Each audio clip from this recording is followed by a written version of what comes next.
네, 초대형 반도체 투자를 발표한 이재명 대통령이 호남과 충청에 이어 오늘은 영남을 찾아 투자 보고회를 갖습니다. 정치권 안팎에서 지적되고 있는 호남 특혜론에 대해서는 구태적인 발상이라고 정면 반박했는데요. 과연 민심은 어떻게 반응하고 있을지 살펴보겠습니다. 서영주 맥정치사회연구소장, 정광재 국민의힘 전 대변인과 함께합니다. 두 분 다 어서 오십시오. 네, 안녕하세요. 자, 이재명 대통령 호남 충청이어서 오늘은 영남권 발전 국민보고회가 있을 예정인데 아무래도 영남권은 호남권보다는 좀 야당의 공세가 있었던 지역이다 보니까 조금 더 신경을 쓰실 것 같은데요. 다 똑같이 신경을 네. 쓸 거예요. 이번에 이제 그 국가 대도약 3대 메가 프로젝트는 특정 지역에 이 선심을 쓰는 정책이 아니에요. 예. 대한민국 모두가 발전할 수 있는 미래 먹거리를 만드는 굉장히 큰 결단이다라는 측면에서는 물론 영남에서 조금은 왜 우리는 조금 소외된 거 아니야? 라는 것들 물론 이제 정치권에서 그런 갈등을 촉발시킨 면이 예. 없지는 않으나 사실상 호남이든 영남이든 어디든 발전을 하면 대한민국 발전하는 겁니다. 예를 들어서 서남권에 800조 1000조의 그 반도체 클러스터를 통해서 거기가 이제 첨단 산업에 말하자면 어떤 그 전진 기지가 된다면 예. 호남의 청년들만 거기 가서 일하겠습니까? 먹거리가 있으면 영남, 부산, 경북 다 대한민국의 모든 청년들이 거기 가서 또 일을 하게 되는 거예요. 그래서 저는 이런 부분에서 우리가 정치하는 분들께서는 좀 거시적인 측면으로 접근해야 되는 것이고 대통령 아마 그런 얘기를 또 하실 것 같아요. 네. 지난번 전남 광주에서도 그런 얘기를 하셨고 충청에서 똑같은 얘기를 했습니다. 왜 우리만 빠졌어라는 그런 생각을 갖게끔 정치인들이 부안해동하면 안 되는 것이다라는 것이라서 영남도 뭐 이 호남보다는 적게 투자가 되지만 결국에는 영남, 호남, 충청이 유기적으로 움직여야만 대한민국이 이제 97년 지식산업으로 전환했던 김대중 정부 이후에 이재명 정부가 지능산업으로의 어떤 새로운 어떤 경제성장에 있는 다는 그런 계기들이 될 수 있어서 여야가 한 마음으로 좀 힘을 모으자 그런 얘기를 아마 영남 가서 하시지 않을까 예. 그렇게 네. 생각합니다.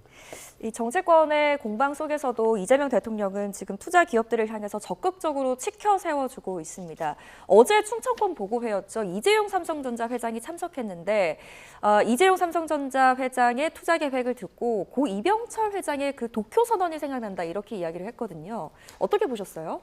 네, 삼성이 글로벌 기업으로 성장하는 데 있어서는 몇 가지 전환점이 있었습니다. 그 가운데 하나가 1983년에 있었던 이병철 회장의 도쿄 선언인데 이게 이병철 회장이 이제 삼성그룹이 삼성전자를 중심으로 해서 반도체 사업을 본격적으로 시작하겠다라고 밝힌 거예요. 네. 당시에 뭐 일본이 전 세계 반도체 시장을 석권하고 있었는데 과연 한국에서 반도체 개발을 해서 상용화시켜서 세계 시장에서 통할 수 있겠느냐라는 비관론이 많았지만 어쨌든 이병철 회장이 결단을 내리면서 한국 반도체 산업의 성공 신화가 시작됐죠. 또 한 번은 1993년에 있었던 이건희 회장의 프랑크푸르트 선언인데 네. 이때는 우리 한국 기업이 이제 양으로 성장하는 시대는 끝났다. 그러니까 질적 성장으로 전환해야 되고 아주 유명한 말이죠. 마누라 빼고 다 바꿔보자 이런 네. 얘기인데 이번에 2026년에 이재용 회장이 서남권 특히 광주를 특정해서 투자를 계획하고 있다는 것에 대해서 그만큼 큰 의미를 이재명 대통령이 이재용 회장에게 부여했다고 보는데 앞서 언급한 뭐 이제 특정 지역에 대한 선물이 아니다, 관치 행정의 결과가 아니다라고 청와대나 민주당이 계속 설명하고 있습니다만 세간에서는 여전히 그런 의혹을 부인하기는 어려운 것 같아요. 왜 호남 지역에 SK하이닉스와 삼성전자가 모두 반도체 공장을 신규로 지어야 하느냐 이에 대한 경제적 설명을 완전히 충족시키기엔 좀 여전히 부족하기 때문에 세간에서는 여전히 이런 의혹을 제기하고 있는 거죠. 예. 자, 이재명 대통령 또 SNS에 올린 글도 또 관심을 모으기도 했었습니다. 지금 이재용 회장이랑 돌면서 시민들이 굉장히 많이 환호를 해주고 있었고 거기에 딱 네 글자 올렸습니다. 요즘에 그 영화 OST로도 많이 나오는데 네가 좋아 이렇게 올렸거든요. 이 모습은 또 어떻게 보셨습니까? 그러니까 이제 삼성이라든지 SK 특히 이제 이재용 회장을 지켜 세우는 것들 이게 뭐 특정 기업에 대해서 뭔가 편애를 하는 거 아니냐 그럴 수 있지만 사실 그 삼성 입장에서는 큰 결단을 한 것이죠. 예. 저는 이렇게 생각하면 될 것 같아요. 자꾸 국민의힘이나 우리 민주당 내에서도 우려하는 것들이 지역에 특정적으로 선물을 주는 거라고 얘기하는 사람들이 있어요. 거기에 앞서 정광대 대변인도 얘기했지만 관치다라고 하는데 삼성이 그렇게 호락호락한 구멍가게가 아닙니다. 그렇지 않을까요? 몇천조 원이나 되는 기업의 사활이 걸릴 수 있는 네. 문제를 관치라는 어떤 행정지도에 따라서 결정한다? 있을 수 없는 얘기예요. 그리고 그 과정들은 국민의힘이나 그 문제를 제기하는 정치인들한테 설명할 필요가 없어요. 정부가 준비한 것들을 기업한테 설명하면 돼요. 어떻습니까? 좀 매력적이지 않습니까? 해외로 갈 것보다는 기왕 할 거라면 국내에 우리 정부가 다 혜택을 지원해 줄 테니까 우리 대한민국에서 합시다. 이거를 어느 정도 받아들여준 기업한테 대통령 입장에서는 고맙겠죠. 그러니까 네가 줄 수밖에 없죠. 그래서 네. 저는 이런 부분들은 정부와 기업이 굉장히 유기적으로 서로 윈윈하는 상태에 있어서의 대통령의 어떤 국정구상을 잘 따라와준 어떤 기업의 판단에 대한 고마움이다.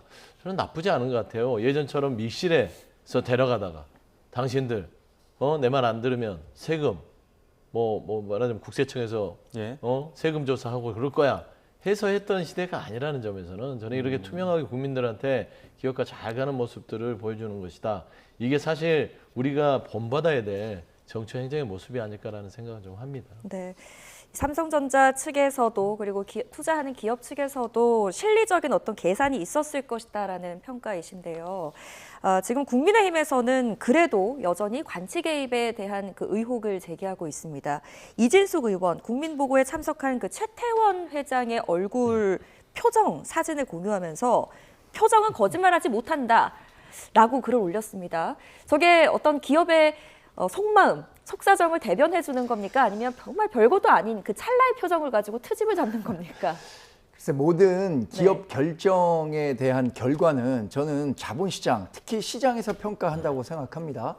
이번에 SK하이닉스와 삼성전자가 대규모 투자 계획을 발표한 이후에 주식시장에서의 SK하이닉스와 삼성전자 주가 보셨을 거예요. 물론 이 주가를 움직이는 많은 요인 중에 하나였다고 판단할 수 있을 겁니다. 그런데 시장에서는 과연 대규모 투자가 이렇게 서남권에 집중되는 것이 두 기업의 글로벌 경쟁력을 높이는데 얼마나 도움이 될 수 있는가? 이 부분에 대해서는 아까도 말씀드린 것처럼 의문을 제기하고 있는 거예요. 그리고 이재용 삼성그룹 회장이나 최태원 SK그룹 회장이나 모두 단정적으로 여기에 얼마를 투자하겠다라고 얘기한 건 아닌 것 같아요. 이재용 회장도 이런 인센티브가 많을 것으로 기대되는 지역이라고 했고 최태원 회장도 다양한 제반 요건이 완성될 것으로 기대되는 지역이라고 했거든요. 지금 당장은 뭐 정권의 눈치나 이런 것 때문에 가서 서남권, 호남권 투자를 얘기하고는 있지만 과연 이재명 대통령이 얘기하고 있는 것처럼 본인의 임기 내에 이 투자 계획을 완성시킬 수 있을 것이다 라고 기대하는 사람들은 시장에서는 적어도 아무도 없을 겁니다. 이미 용인 클러스터 어떻습니까? 부지 조성하는 데만 7년 걸렸어요.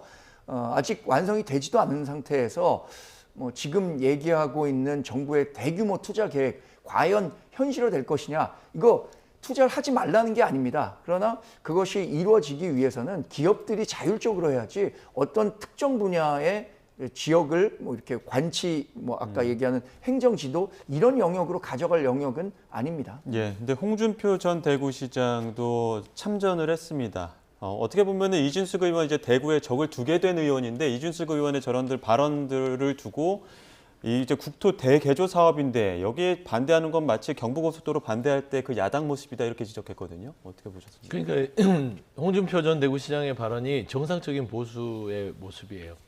국가 발전을 위해서 동의할 수밖에 없는 얘기 아닙니까? 홍준표 전 대구시장뿐만 아니라 최근에 양양자 최고위원의 발언, 이분이 이제 반도체 관련해서 좀 나름대로 본인의 어떤 그 주특기가 있는데 저는 주목했던 게 그거예요. 이 문제는 지역 갈등이나 진영 갈등으로 끌고 갈 문제가 아니다. 결국에는 대한민국이 이 과학기술의 패권 속에서 어떻게 살아남을까에 대한 고민이다. 우리가 고민해야 될 거는요. 이거를 어떻게 하면 안 되게 할까 문제점을 지적하기보다는 잘 되게끔 문제점을 지적하는 게 중요하죠.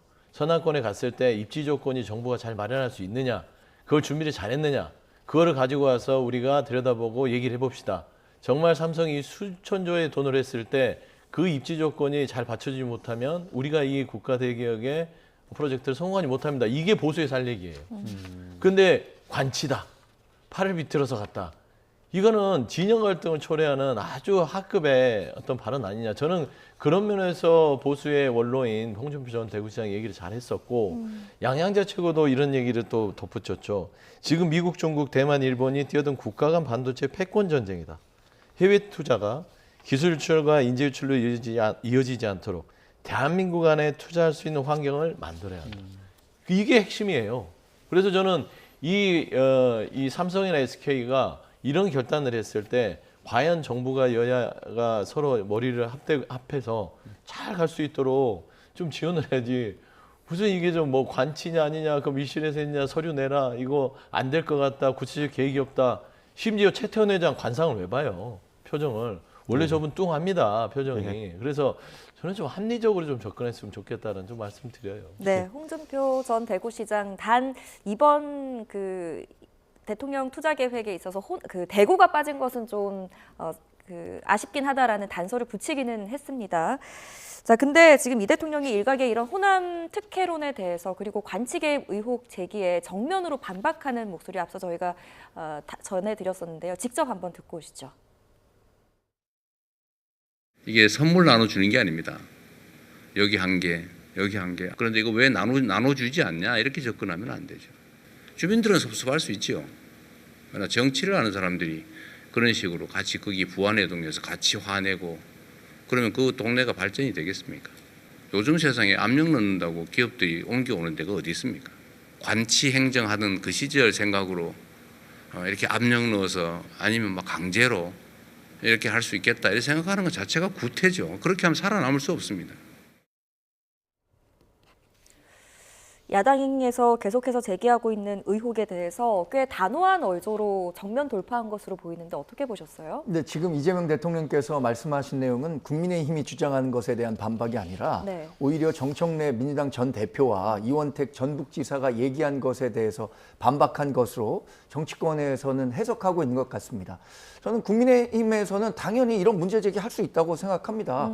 과거에 기업들이 대규모 투자 계획을 발표하는 데 있어서는 주식시장에서 공시를 통해서 자율적으로 했었던 거예요. 그런데 이런 투자 계획을 발표하기에 앞서서 김용범 청와대 정책실장이 나서서 실제로 뭐 어마어마한 숫자, 상상하지도 못한 숫자가 투자될 것이다. 그것도 그 호남권 지역으로 특정하는 듯한 얘기를 자꾸 하니까 네. 경제 논리에 앞서서 정치 논리로 보려는 세간의 인식이 생긴다고 볼 수밖에 없는 거고요. 지금 말씀하신 것은 정청래 민주당 대표가 전북에 가서 저쪽에만 투자 많이 한다고 하니까 서운하고 섭섭하다는 분들 많다. 그러니까 전북에도 투자가 이루어질 수 있도록 자신이 신경 쓰겠다라고 하니까 이번 당대표 선거에서 김민석 전 총리를 지원해야 하는 이재명 대통령 입장에서는 정청래 민주당 전 대표의 발언 그거 구태다.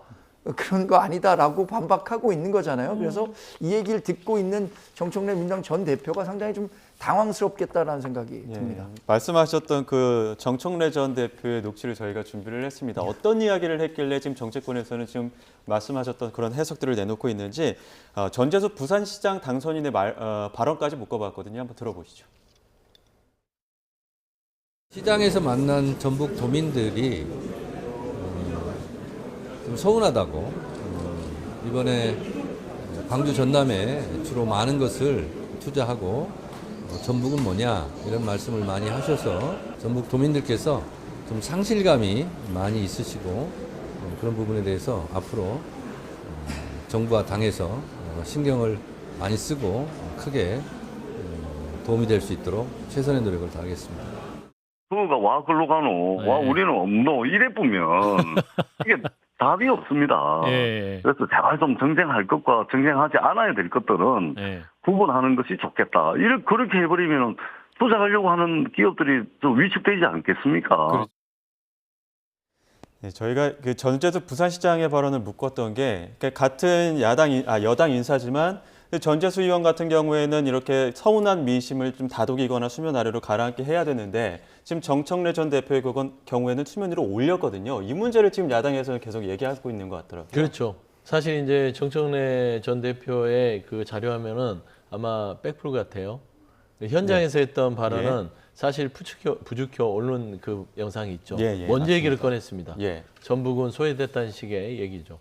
주민들 섭섭할 수 있죠. 그거는 대통령 말에 저도 동감합니다. 전재수 부산시장의 이런 발언이 표본이에요. 교본같이 저렇게 해야 됩니다. 저래야만 이재명 정부를 뒷받침만 할 수 있는 지자체장의 자세다. 근데 이원택 전북지사, 정청래 전 대표, 이게 지금 집권여당 안에서 야당 역할을 하고 싶나? 라는 생각이 들 정도예요. 그러면 지금 정광재 대변인도 얘기했지만 지금 이재명 대통령의 이런 아주 큰 국가 메가 프로젝트에 대해서 반대하는 쪽 국민의힘 야당 의원 쪽입니다.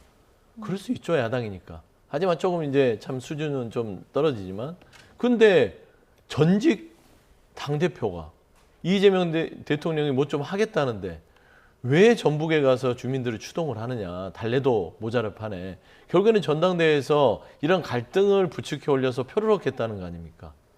그래서 저는 이 사실 정청래 전 대표가 전북에 자꾸 가는 것도 조금 너무 말하자면 기본에서 좀 벗어나는 부분도 있지만 이게 오로지 본인의 표를 얻기 위해서 이재명 정부의 이런 큰 어떤 국가사업 자체도 정면으로 반박하는 것들. 과연 이게 본인에게 도움이 될까? 그래서 저는 정청래 전 대표의 이번에 전북 소외론에 대해서 불을 지핀 것은 이재명 대통령이 굉장히 불쾌하게 생각할 한 부분이다. 저래서는 아마 전당대회에서 표를 도리어 얻기 쉽지 않을 것 같다. 예. 네, 정청래 전 대표가 이야기했던 전북 소외감에 지금 김민석 전 총리가 충북을 찾아서 1차 발표일 뿐이다. 정부의 로드맵은 계속해서 진행될 것이다라고 진화를 하는 모습이었습니다. 어찌됐건 지금 당권 유력 주자가 메가 프로젝트를 두고 지역 감정을 다르게 해석하는 것에 있어서 정부 정책의 신뢰도를 떨어뜨린다라는 지적에 대해서 어떻게 생각하십니까? 뭐 정청래 민주당 전 대표가 한 이야기가 저는 전혀 일리 없는 얘기라고 생각하지는 않습니다. 국민의힘도 그 같은 논리로 얘기를 하고 있는 거죠. 그러니까 기본적으로 그 두 개 그 신규 투자 지역이 호남 한 지역에 집중돼야 한다는 것에 대하여서 국민적인 설득력이 좀 약하다고 생각해요. 실제로 두 기업들이 자율적인 의사 결정을 통해 이뤄낸 결과냐라는 부분에 대해서는 누구도 확신할 수 없는 거거든요. 더군다나 이제 상법 개정안이 통과되면서 이사들이 회사 충실 의무에서 주주 충실 의무까지 확대된 거잖아요. 저는 이사회 결정이 이루어진 후에야 저는 이번 투자가 본격화될 수 있을 것이라고 생각하고 있고, 정청래 민주당 대표가 지금 하는 발언들 하나하나에 대해서는 사실 민주당 주류라고 할 수 있는 친명 그룹에서 상당히 덧칠을 하고 있는 것 같아요. 이래서 정청래 민주당 대표는 이번 그 당권 선거에서 연임에 성공하면 안 된다. 그렇게 되면 이재명 대통령 국정 운영에 상당한 부담이 될 수밖에 없다는 점을 지속적으로 메시지 전달하고 있다고 보고요. 김민석 전 총리는 경쟁자로서 당연히 본인이 이재명 대통령의 2기 행정을 하는 데 있어서 훨씬 더 뒷받침할 수 있는 힘 있는 당대표다라는 점을 부각시키기 위해서 각을 세우고 있다고 봐야 될 것 같습니다. 예. 자, 이재명 대통령이 어제 충청 찾은 지역에서는 또 3대 메가 프로젝트가 청년에게 더 큰 기회를 줄 수 있도록 돼야 된다. 이렇게 또 주문을 하기도 했습니다. 이 부분은 이제 지방선거 이후에 2030 어떤 민심을 좀 고려한 발언이라고 봐도 되겠죠? 당연히 2030에 대해서 관심을 더 가져야죠. 예. 이번 지방선거에서 2030의 표심이 민주당에게는 좀 뼈아픈 그런 결과로 왔기 때문에 이 부분에 신경을 안 쓴다면은 정치나 행정하라는 입장에서는 그거는 사실 한참 기준에서 벗어난 것이다. 예. 저는 대통령께서 청년에 대한 관심이 커요. 청년국을 설치하겠다는 그런 구상도 하고 계시고, 이번에 이 반도체 클러스터를 통해서 대한민국이 지역별로 균형 발전하게 된다면 일자리를 가지고 수도권에서 힘들게 있지 말고 각 지역에 가서 조금 서울보다 수도권보다 싼 주택에서 좋은 정주 여건에서 높은 임금을 가지고 본인들의 어떤 생활들을 영위해 나갈 수 있는 그런 나라를 만들겠다는 거예요. 결국엔 청년들한테 혜택이 돌아가는 것이고, 반도체 산업이 발전할수록 그 일하는 사람은 40대, 50대, 60대가 아닙니다. 대학을 졸업하고 사회에 나가야 되고 지금 반도체의 어떤 여러 가지의 그 여건들이 좋아지면 급여도 많이 받고 최근에도 뭐 우리가 많이 부러워했잖아요, 성과급. 그런 것도 청년들한테 돌아갈 수 있는 기회가 있다는 것이죠. 저는 이런 것들을 대통령께서 이번에 이 3대 메가 프로젝트에 깔고 있기 때문에 이런 것들을 집권 여당의 지도부가 새로 들어선다면 그리고 당대표에 나선 후보자들이 있다면 이런 점들을 많이 국민들이나 청년들한테 얘기를 해줘야 돼요. 예. 자꾸 이게 진영 갈등과 지역 갈등을 조장하면서 표를 얻으려는 거 이제는 통하지 않는다. 좀 그런 말씀드립니다. 네, 이재명 대통령 정권에 대해서 2030 세대 지지율이 평균보다 낮다는 것에 대해서 야당에서는 뭐 때문이라고 분석하고 계세요? 어제 민주당이 국회에서 토론회를 했더라고요. 2030 세대에서 왜 민주당이 인기가 없는가. 결론은 이미 민주당이 부자 기득권화된 극좌 세력이다라고 평가한다는 거예요. 2030 세대는. 특히 이 기득권화 됐는데 거기에 위선적이다. 뭐 조국 사태를 비롯해서 민주당 다수의 의원들이 자녀 문제와 관련해서라든가 본인이 얘기했었던 것과 실제 행동이 얼마나 달랐는가를 2030 세대들이 명확하게 인식하고 있다는 거죠. 또 하나는 이 공정의 가치와 관련한 문제입니다. 공정이라는 것에 대해서 2030이 굉장히 민감하다고 하는데 이번에 참정권 훼손과 관련해서도 왜 2030 세대들이 올림픽 공원에 그렇게 많이 몰려들고 홍대에 몰려들었습니까? 본인의 공정하게 보장되어야 되는 참정권이 훼손됐다고 생각하기 때문 아니겠습니까? 근데 이런 것과 관련해서 이런 대규모 투자 계획을 통해서 청년 일자리를 만들어내면 우리 당을 다시 지지해 줄 거다 아니면 우리 정권을 지지해 줄 거다 이거 아직 먼 얘기입니다. 이게 언제 투자가 실제로 이루어질지도 모르는 얘기인데 저는 이런 뜬구름 잡는 투자 계획보다는 어떻게 본인들이 2030 세대들에게 인식되고 있는가 이런 부분들에 대해서 고민하고 대안을 만들어내야지 이 정도 갖고 뭐 2030 세대들의 이반을 돌이켜 세우기는 어려울 것 같습니다. 그렇다고 뭐 국민의힘을 적극적으로 2030 세대들이 지지한다고도 전 보진 않아요. 그러나 적어도 두 개 정당을 봤을 때 국민의힘은 적어도 위선적이진 않다라는 평가들을 하고 있다는 중론이 있습니다. 자, 이재명 대통령이 지금 또 말씀하셨던 국민의힘 의원들에게 또 골프회동을 제안한 것으로 알려졌는데 이 부분도 한번 짚어보겠습니다. 직접 그 야당 중진들 만나서 쓴소리를 듣겠다는 취지로 풀이되기도 했었는데 관련 목소리 들어보시죠. 골프 회동 아니더라도요. 여당이 야당하고 소통할 생각이 있으면 다른 방법으로 소통하실 일도 많을 거고 우리 이야기 조금 들어주셔야 되는 거 아닙니까? 법사위원장이라도 나눠 가져야 되는 거 아닙니까? 그런 것도 없으면서 뭐 만나서 골프 치면 뭐하고 만나서 밥을 먹으면 뭐합니까? 본인들이 진정성을 보여줘야죠. 지금 뭐 야당 들러리 세우겠다는데.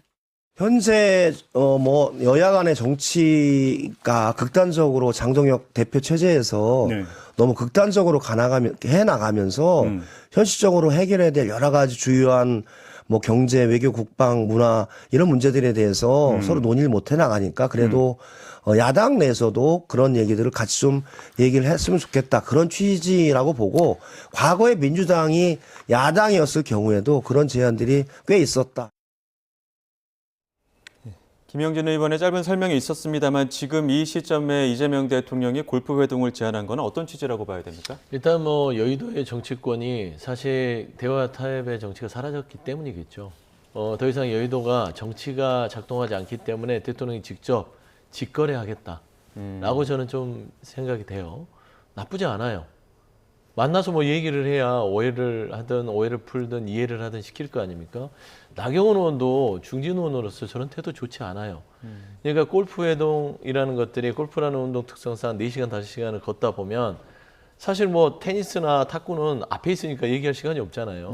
근데 골프는 이렇게 걸어가면서 얘기를 하다 보면 많은 얘기를 할 수 있고 쓴소리를 또 듣겠다잖아요. 그러면 좀 응하고 거기에 가서 법사위원장을 얘기를 하든지 하면 되지. 만나기도 전에 법사위원장 줘야 만나줄 거야. 이런 게 무슨 정치입니까? 이러니까 여의도가 한심해지는 거예요. 제가 앞서 2030 청년들이 왜 이 정치권에서 떠나냐. 보수로 지지하지 않습니다. 2030이.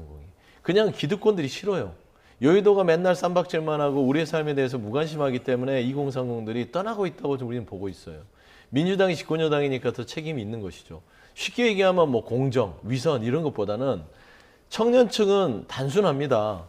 우리 옆에 있어줄 줄 알았던 정치인들이 위에 있는 거예요.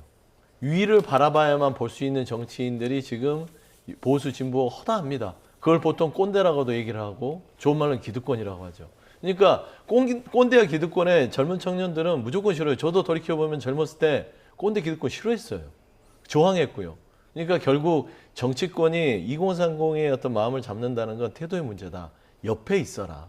옆에 있으면서 딴 생각하면 위선이라고 생각합니다. 그래서 저는 이런 부분들이 민주당의 숙제이기도 하고 사실 이 골프회동도 그런 측면에서 우리가 결국 정치라는 게 이용하고 서로 간에 이 덧셈 뺄셈이 있긴 하더라도 최소한 순수하게 우리가 뭔가를 바꾸겠다는 취지, 순수성은 좀 남아있어야 되는데 여의도가 순수성이 사라졌다. 그걸 보통 정치의 낭만이라고 하는데 그거를 언제 회복할 수 있을지 모르겠는데 국민의힘은 장동혁 지도체제가 좀 바뀌면 좀 바뀌려나 저는 좀 기대를 해봅니다. 네, 당 지도부도 패싱하고 영수회담 형식도 아니고 비공식적으로 라운딩을 함께 나가자라는 제안, 뭐 지금 야당 의원들 제안받은 야당 의원들 네. 응해야 된다고 생각하십니까? 어떻게 보세요? 전 뭐 그 개별 의원들별로 생각이 좀 다르겠지만 대통령이 골프 회동을 제안한 것 자체에 대해서 부정적으로 평가할 이유는 없다고 생각합니다. 정치라는 게 원래 불편한 사람들과도 함께 만나서 그 사람들이 생각하는 게 뭐고 내가 생각하는 게 이런 거니까 그 접점을 한번 찾아보자 하는 과정과 노력이라고 생각하거든요. 그게 정치 행위라고 생각하기 때문에 이재명 대통령이 뭐 야당의 국회의원들과 함께 골프 라운딩 하겠다는데 그것까지 못 간다. 뭐 가면 또 뭐 당내에서도 왜 갔느냐 이렇게 비판할 일은 아니라고 생각합니다. 근데 이재명 대통령이 이런 거는 좀 한번 유념해 주셨으면 좋겠어요. 실제 본인이 얘기하는 것과 행동으로 나오는 결과는 많이 다르다는 거죠. 뭐 이재명 대통령이 원 구성과 관련해서 민주당에 이렇게 해줘라 라고 얘기하기는 어렵겠지만 그동안 해왔던 것은 통합을 얘기하지만 실제로 국정 운영에 있어서 얼마나 통합적 가치를 지향하고 실천에 옮겼느냐 이 부분은 좀 따져볼 대목이라고 생각하고요. 아까 2030 세대들에 대해서 좀 얘기를 했지만 2030 세대들은 사실 정말 기득권 세력에 대한 반발심이 있죠. 근데 민주당이 저는 적어도 2010년 이전에는 기득권 세력이 아니었다고 생각합니다. 당시에는 보수가 우리 사회의 주류였고 집권 세력이었고 그렇습니다. 국회 내에서 다수였고 근데 2010년대 중반을 이후로 총선에서 내리 3연속 민주당이 승리했어요. 또 대선에서도 2016년 2월 치러진 건 2번이나 승리했습니다. 진짜 이제 민주당은 기득권화 된 거예요. 그런데 이제 기득권이 됐으면 본인들이 생각했었던 개혁의 방향을 가져가야 되는데 정말 자기네만 위한 개혁 이런 걸 한다고 하니까 2030 세대들이 좋아하겠습니까? 더군다나 이제 자산 양극화라든가 이게 굉장히 강해지는데 자산 가격 불평등 언제 제일 강화됐습니까? 진보 정권이 잡았을 때 강화된 거예요. 이런 문제를 해결하지 않고 어떻게 2030 세대들의 마음을 잡을 수 있겠습니까? 예, 자 주제를 좀 바꿔서 어떻게 보면 2030 세대의 어떤 민심이 조금 움직인 부분들도 이 부분이었을 것 같은데 6.3 지방선거 그 투표용지 부족 사태 지금 27일 만에 현장 검증을 이제 그 국조특위에서 진행을 했습니다. 현장 검증을 해본 결과 일단 훼손되거나 옮겨진 정황은 없었는데 일부 여야 간에 이거 지금 뭐 투표함 옮겨야 된다 아니면 지금 안전하게 일단 여기서 수사 진행해야 된다 이렇게 의견이 좀 분분하게 갈리긴 했었던 것 같더라고요. 상황 어떻게 보셨습니까? 일단 사실 이 참정권 침해를 했던 중앙선관위 이번 지방선거 관리는 아주 형편없었죠. 그러니까 국조특위까지 온 것이고 수사가 필요한 사안까지 갈 수도 있겠다고 생각이 됩니다. 물론 뭐 이 참정권 침해에 대해서 국민들의 목소리를 뭐 따갑게 들어야 되고 선관위도 이제 전폭 개선해야 되는데 사실 이 현장에 가보면 이 좀 허술한 것들이 많이 있을 수밖에 없는 거예요. 네. 그리고 이 투표소 자체가 선거를 위해서 마련된 곳이 아니기 때문에 좀 이 문제점들은 드러나기 마련인데 이 부분이 저는 명확하게 사실과 아닌 것들에 대한 거를 드러내는 게 중요해야 되는데 이게 정치적인 쟁점으로만 가다 보면 꼬투리 잡기식으로 가서 팩트를 드러내는 국조특위가 아니라 정치화되는 국조특위가 될 수 있다. 그래서 저는 그 본질에서 벗어나지 않는 범위 내에서 정확하게 사실관계를 확인하는 국조특위로 좀 마무리됐으면 좋겠는데 또 일단은 중지가 되는 그런 상황이에요. 좀 안타까워서 이런 부분들이 조금 더 지혜롭게 그 특위에서 풀어나갈 수 있었으면 좋겠다라는 말씀드립니다. 네, 지금 MBS 전국 지표 조사 결과 18세에서 29세 중 53% 그리고 30대 중에 48%가 6.3 지방선거에서 부정선거가 있었다라고 생각하는 것으로 조사가 됐습니다. 어찌됐건 지금 20, 30대를 중심으로 불신이 계속해서 늘어나고 있는데 이런 불신 어떻게 회복할 수 있을까요? 이분들이 이제 부정선거와 부실선거와 관련해서 얼마나 좀 구체적인 차이를 두고 답을 응했는지 모르겠어요. 진짜로 어떤 뭐 전산 조작이라든가 표를 대량으로 다른 사람을 찍은 표를 넣는다든가 이게 뭐 3.15 부정선거 있었던 거 방식이죠. 이런 것까지 겨냥해서 부정선거가 있었다고 답했는지는 제가 모르겠습니다만 어쨌든 선거 관리와 관련해서 젊은 층일수록 상당한 불신이 있는 건 사실인 것 같습니다. 특히 이번 그 참정권 훼손을 초래한 투표지 용지 부족이라든가 그것을 처리하는 과정에서 보여줬던 선관위의 무능과 부실 이런 것들은 이분들이 이러한 인식을 갖기에 충분했다고 생각하거든요. 그럼 지금 국조특위도 이루어지고 있고 특검을 통해서도 민주당도 특검 카드 받겠다고 했잖아요. 네. 그런 방식을 통해서 선관위에 대해서 책임 있는 사람들에 대한 책임 확실히 묻고 이걸 제도적으로 어떻게 바꿔갈 것이냐. 이것과 관련해서는 지금 감사원법 개정이라든가 나아가서 헌법 개정도 필요한 사안이라면 그건 정치권에서 제도적 개혁을 통해서 만들어 가야죠. 여튼 이 선관위가 지금대로 유지돼서는 이렇게 오랫동안 그 축적되고 확장되고 있는 불신을 일거에 해소하기는 굉장히 어렵다고 보고요. 어제 윤성현 의원이 247만 표에 대해서 한번 전면 재검표해보자. 저는 그거 한번 받아들일 만하다고 생각합니다. 그리고 집회 참가자들이 이거 방해했었잖아요. 근데 그 과정에서 나온 얘기가 황교안 전 총리를 참관인으로 해달라라는 요구도 했다 그래요. 그럼 그것도 정치권에서 전면적으로 한번 검토한 후에 그렇게 오랫동안 부정선거를 주장했던 황교안 전 총리를 참관시켰었는데 실제 검표를 해보니까 부정이 없다 하더라. 네. 그러면 오히려 더 설득력이 있지 않겠습니까? 이런 것들도 함께 좀 논의됐으면 좋겠습니다. 이 실현 가능성을 민주당에서 어떻게 보고 계십니까? 일단 뭐 재검표가 필요하다면 해야죠. 네. 뭐든지 다 할 겁니다. 뭐 그 부분에 대해서 이견은 없는 것이고 이게 사실에 더 접근하는 데 부합된다면 뭐 그런 거에 이견은 없는데 다만 이 여론조사를 보면서 무슨 생각이 들었냐면 예. 이게 과연 부실조사라고 여론조사에 질문이 들어갔어도 전 똑같이 나왔을 거라고 봐요. 그러니까 부실과 부정에 대해서 큰 차이를 두지 않는 것 같다라는 측면이고 사실 이 부정선거에 대한 인식은 일부 태극기를 들고 사실 그 지난 윤석열 정부에 있어서의 중앙선관위 침탈과 관련된 분들이 주장하는 것이지 네. 저는 2030들이 인식의 구조가 53 정도에 나오는 것들은 부실선거가 있었다라는 것으로 저희가 해석하는 게 낫지 부정선거가 있었다라고 인식한 거는 좀 아니지 않을까라고 생각합니다. 예, 알겠습니다. 여기까지 듣겠습니다. 지금까지 서용주 맥정치사회연구소장, 정광재 국민의힘 전 대변인 두 분과 함께했습니다. 고맙습니다.